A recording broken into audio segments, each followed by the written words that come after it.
Olá e bem-vinda, bem-vindo ao The Deep Dive. Hoje a gente tem na nossa frente um devocional que mergulha a fundo em só 2 versículos. Mas que versículos, né? Talvez o coração de boa parte da teologia cristã. Efésios 2, versículos 8 e 9. Nossa missão aqui é tentar entender por que essa ideia de salvação pela graça foi assim tão revolucionária na sua época e o que ela significa nos detalhes mesmo. O texto é super conhecido, porque pela graça sois salvos por meio da fé, e isto não vem de vós, é dom de Deus, não de obras para que ninguém se glorie. Ok, tem muita coisa aí dentro para a gente desempacotar. Para começar, o que tornava essa mensagem tão explosiva para quem ouviu pela primeira vez? Olha, para a gente sentir o impacto real, a gente precisa se transportar para Éfeso. Pensa aí por volta do ano 60 depois de Cristo. Certo. Éfeso era uma metrópole, um caldeirão de culturas. De um lado você tinha judeus convertidos que cresceram com a lei, com a ideia de que as obras eram, centrais. Do outro, os gentios, pessoas recém-saídas de uma cultura pagã onde tudo era na base do mérito.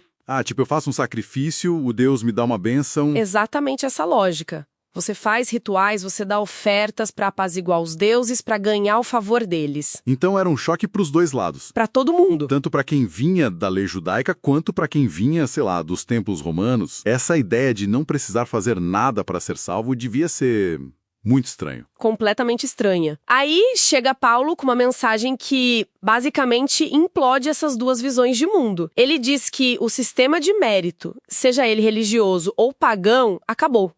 Está cancelado. E a palavra-chave que ele usa é graça. Isso, em grego, charis.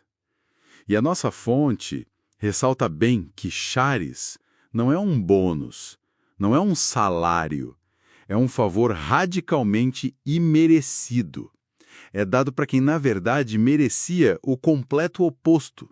E qualquer tentativa de misturar um pouquinho de esforço humano com essa graça anula a graça. É a lógica do presente. Se você tenta pagar por um presente, ele deixa de ser um presente, né? Faz todo sentido. E essa ideia do presente fica ainda mais forte quando a gente olha o texto original, não é? A fonte destaca um detalhe na palavra isto, que muda tudo. Ah, sim. Esse é um ponto fascinante. Quando o texto diz, e isto não vem de vós, o pronome grego usado é touto, e ele é neutro. Neutro?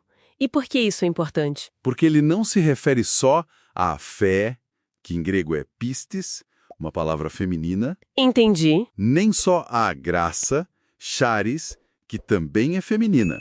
O pronome neutro, touto, ele engloba o pacote inteiro. Como assim? A salvação, a graça que oferece essa salvação e até a própria fé que a gente usa para receber. Tudo é um presente. Uau! Isso é bem contraintuitivo. A gente tende a pensar que a fé é a nossa parte, a única coisa que a gente faz, mas o argumento aqui é que até a capacidade de crer já faz parte do presente. Exato. E a razão para isso, o próprio versículo dá logo em seguida. Para que ninguém se glorie. Precisamente, se a salvação dependesse, 1% que fosse de uma decisão ou capacidade humana, essa pequena porcentagem já abriria a porta para o orgulho, para a comparação. Já daria para dizer, eu criei, mas o outro não. A estrutura teológica aqui é toda montada para que no final a glória seja só de Deus. O que séculos depois virou o sola gratia e soli deo gloria da reforma, né? A essência está toda aí, somente a graça e a glória somente a Deus. A teologia é muito clara, mas na prática, por que é tão difícil viver assim? A nossa fonte explora essa desconexão. Sim, e essa é a aplicação mais direta que o devocional faz. Ele chama de resquício de orgulho religioso. Mesmo quem concorda com a teologia, muitas vezes vive como se precisasse, merecer a aprovação de Deus no dia a dia. E isso aparece de formas bem sutis, né? Não é só a pessoa que se gaba. A fonte fala de perfeccionismo, aquele medo constante de errar, a dificuldade em aceitar o perdão de verdade.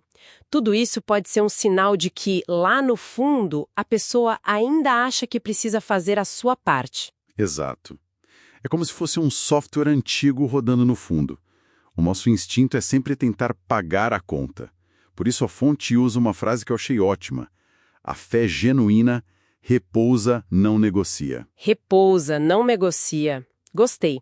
É sobre parar de tentar barganhar com Deus. E simplesmente descansar na obra que já foi feita. No fim das contas, a beleza de Efésios 2:8-9 é essa capacidade de libertar, né? Liberta tanto do peso esmagador do legalismo, de sentir que nunca é bom o suficiente, quanto da arrogância do mérito próprio. É uma declaração radical de que, do começo ao fim, tudo é um presente. O que nos deixa com uma pergunta final para reflexão. E ela retoma uma atenção que a gente até mencionou antes. Se a salvação é um dom gratuito que não depende de obras, qual é, então, o propósito das boas ações na vida de quem crê?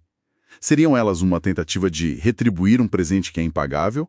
Ou seriam algo completamente diferente?